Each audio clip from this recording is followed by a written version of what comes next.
Alec Reid gives the last rites to one of the army corporals who drove into an IRA funeral, one of the starkest images of the Troubles. He'd tried in vain to save their lives. I decided that I would go stand outside the gate, and when they brought them out in the public with people around, I was going to challenge. And if they tried to take them away, I was going to insist that I would go with them.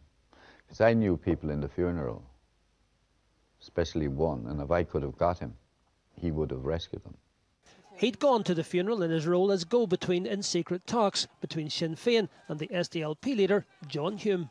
I still had the documents that I had to bring to the SDLP, and there was blood on them actually, on the envelope. They were in a brown envelope.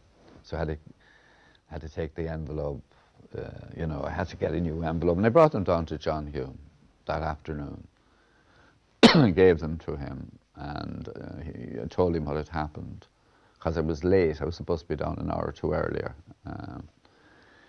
And I remember saying to myself, this is not the way for us to be doing business. This former colleague says Fr Reid's biggest motivation was to stop the next killing.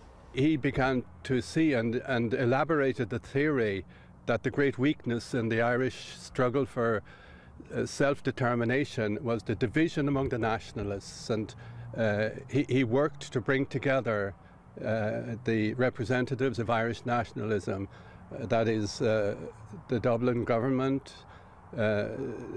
John Hume was representing the Constitutional Party in the north, and then Gerry Adams, and it was around that theory that he built his own commitment to peace.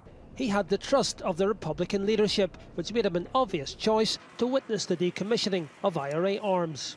If he got something into his mind, he would be like a dog with a bone. He wouldn't let it go, and he would keep at it. And that was true not only of his contribution to the peace process here in Northern Ireland, but also in the Basque Country, where I travelled with him as well and saw something of the way in which he operated there.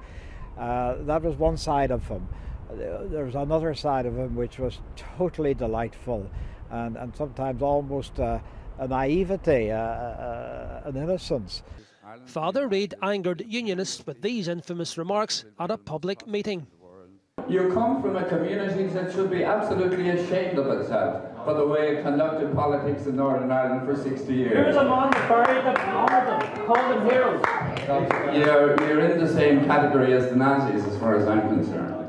He later apologised, saying his remarks were made in the heat of the moment. Gareth Gordon, BBC Newsline.